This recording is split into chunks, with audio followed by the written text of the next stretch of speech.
Merci d'être venu. Donc moi je suis Estelle Burry, je suis practice manager chez Humanis, spécialisée en cloud, cybersécurité et aussi IoT robotique parce que ça fait partie des terrains de jeu que j'aime bien. Facilement trouvable sur LinkedIn ou sur Twitter. Donc si vous avez d'autres questions plus tard, n'hésitez pas. J'ai pas d'homonyme dans le monde, donc c'est un petit peu la chance. Donc la grande question en fait en termes de cybersécurité, est-ce que le quantum computing en fait rend la cryptographie actuelle obsolète? Alors à la fois oui et non, je vais vous expliquer pourquoi. Dans ce qu'a expliqué Philippe, à un moment donné, il a abordé la notion de bruit qui est difficilement mesurable et qui fait que du coup les résultats des calculs quantiques et l'application des algorithmes fait qu'en fait ça crée une certaine zone d'incertitude qui fait que ça nous sauve aujourd'hui par rapport à nos concepts de cryptographie actuels. Donc je pense que vous avez au tout début entendu parler du projet Enigma.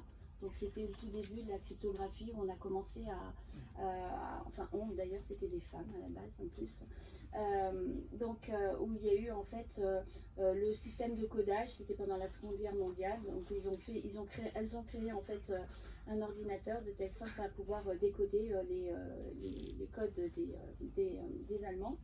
Donc sur la cryptographie basique, on est sur un système assez simple. On a une lettre, on fait une correspondance de chiffres. Donc là, en l'occurrence, on va être la lettre A1, la lettre B2, etc. On peut avoir d'autres systèmes de codification.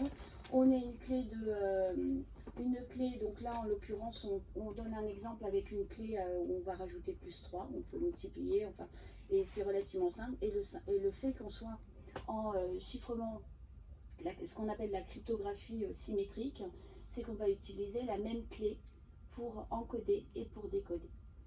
Et en fait, aujourd'hui, les clés de chiffrement qui sont les plus sécurisées sont les clés RSA.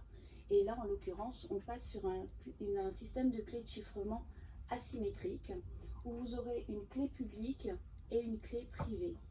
Et en fait, le principe de la clé publique, c'est en fait c'est un nombre entier qui est la multiplication de plusieurs nombres premiers. Et la clé privée, c'est la décomposition de cette clé publique. Donc elle peut être multiple ou elle peut être unique. Là, moi, je donne un exemple assez simple. C'est-à-dire qu'en fait, en clé privée, par exemple, si on prend 66, on va considérer que c'est 2 fois 3 fois 11. 2, 3 et 11 sont chacun des nombres premiers. Donc on a bien là de la décomposition de la clé publique en clé privée. Donc là, on a un exemple unique. Et l'objectif, en fait, quand on est sur des clés de RSA, c'est pas d'être sur des clés à 2 chiffres, mais de partir sur des clés à plusieurs bits. Et en l'occurrence, les clés RSA les plus complexes aujourd'hui sont des clés en 2048 bits. Donc du coup, si vous avez un chiffre qui fait 2048, un nombre entier qui fait 2048 chiffres, vous allez le décomposer en nombres, en chiffres premiers. Et là, ça vous donne un certain nombre de multiplications possibles qui font que, effectivement, cette clé est supposée être inviolable. Alors, je dis supposée parce qu'en fait, en informatique quantique, l'un des premiers algorithmes qui est sorti, c'est l'algorithme de Shor, en fait, qui était un algorithme qui était destiné justement à défactoriser tous ces nombres entiers en nombres premiers. Donc en fait, on factorise un nombre entier en nombre premier. L'algorithme de Shor, il faut retenir qu'il ne fonctionne qu'avec des nombres à 4 chiffres. Et derrière, donc du coup, ça peut casser une clé publique RSA, puisque nous, on est en 2048 bits et du coup, on va avoir 4 chiffres. Le principe de l'algorithme de Shor, vous voyez dans le carré vert, en fait, c'est un petit peu ce que Philippe vous a montré avec les portes, etc. Et en fait, pour vous donner un repère sur tous les développeurs qui sont déjà dans la salle, en fait, on fait une représentation plus algorithmique en fait, pour vous expliquer comment ça va passer. Donc on a le nombre premier qu'on va passer en facteur. Est-ce qu'on décide qu'on est random ou pas random, etc.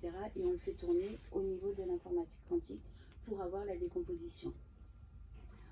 On a donc en termes d'informatique quantique, là, on a des changements du coup qui interviennent et qui font qu'en termes de cybersécurité, on commence à avoir quelques angoisses parce que jusqu'à présent, on considérait que les attaques en brute force était quasi impossible avec les ordinateurs actuels.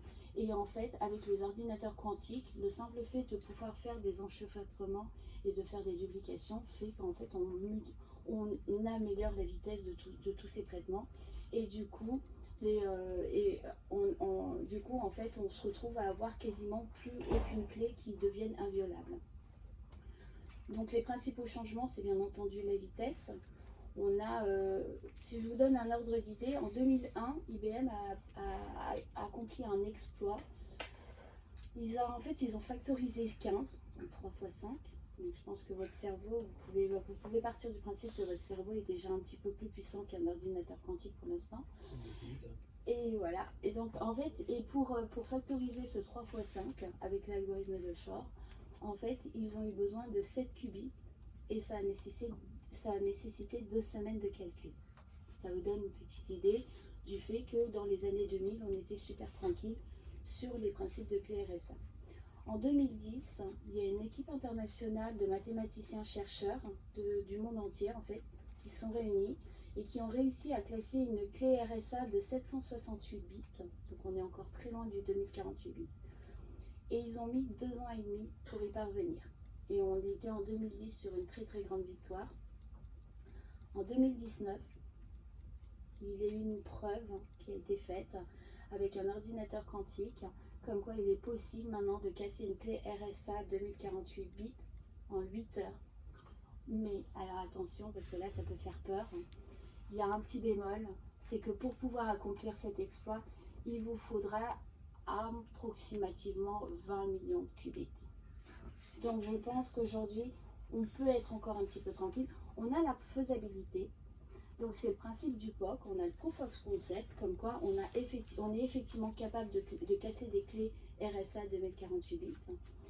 Mais aujourd'hui, je ne sais même pas si IBM possède 20 millions de qubits, en fait. Donc, je pense qu'on a encore quelques années pour voir les choses venir. Mais tout va très vite, donc en fait, c'est pour ça qu'on commence vraiment à regarder là-dessus. Les principaux changements au niveau de la sécurité, on a Leigh Chase de IBM, en fait, qui déclare qu'en fait, on doit examiner de manière plus générale tous les types d'opérations de transformation de données qu'on peut effectuer aujourd'hui. C'est-à-dire qu'il faut vraiment maintenant avoir une vision globale de tout ce qu'on fait, parce que on n'est pas limité que sur un seul type de calcul. Et en fait, au niveau des ordinateurs quantiques, on va pouvoir exploiter plein d'effets qui n'existent pas aujourd'hui dans l'informatique qu'on connaît. Donc en fait, c'est pour ça que maintenant, l'objectif en fait d'avoir ces types de conférences et de discussions aujourd'hui, alors que physiquement parlant ou économiquement parlant, on a très peu la faisabilité de le faire. On sait que techniquement parlant, cette faisabilité existe. Et maintenant, en fait, c'est aujourd'hui qu'il faut commencer à réfléchir au modèle qu'il faudra appliquer par la suite pour justement garantir notre cybersécurité. On a, comme Philippe l'a déjà dit tout à l'heure, dans l'informatique quantique, on a les effets de l'intrication.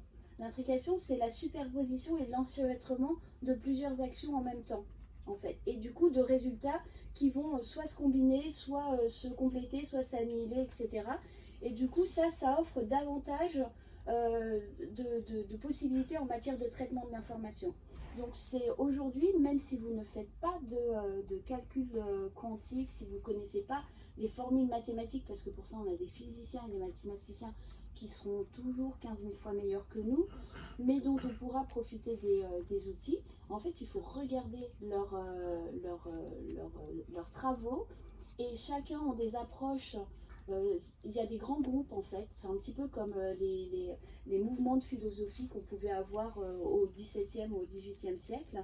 Là, au niveau des mathématiques, on va avoir des approches différentes, et il est intéressant pour nous au niveau de l'informatique de regarder ces différentes approches pour voir comment on va pouvoir les appliquer au niveau de l'informatique en fait. Dans les grands changements, il y a la responsabilité. Alors ça, c'est de la responsabilité, c'est comme vous l'avez vu, 20 millions de qubits, ça ne va pas être accessible à tout le monde.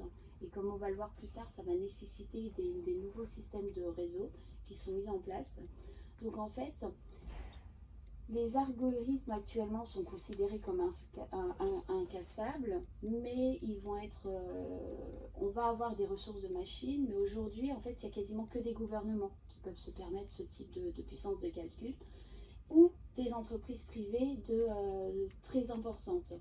La responsabilité, en fait, c'est que au niveau des hackers, le hacker, aussi bon soit-il, s'il n'a pas accès à cette technologie, il ne pourra pas faire de la cyberattaque en utilisant cette technologie. Maintenant, la responsabilité, elle est au niveau des gouvernements ou au niveau des sociétés qui vont proposer des services quantiques, parce qu'en fait, grosso modo, c'est un petit peu le bras armé, et il va falloir voir à qui on va donner accès à ce type de technologie. Et c'est là la vraie notion de responsabilité qui rentre en ligne de compte dans ce cadre de technologie. Et donc, si c'est géré par des gouvernements, le problème, c'est qu'on ne peut pas forcément se dire qu'on va être rassuré, puisque les gouvernements sont capables de se faire la guerre entre eux. Et donc, forcément, on reste toujours avec des humains derrière. Donc, de toute façon, la cybersécurité, la faille dans la cybersécurité, c'est l'humain en général. Donc, de toute façon, là, on va être exactement dans le même cas en termes d'informatique quantique. La cybersécurité, ça va être toujours une question de responsabilité. Alors, à plus grande échelle, mais de toute façon, il va falloir le regarder par rapport à ça. Les ordinateurs quantiques, actuellement, exigent, ça a été un petit peu évoqué, exigent une température assez proche du zéro absolu.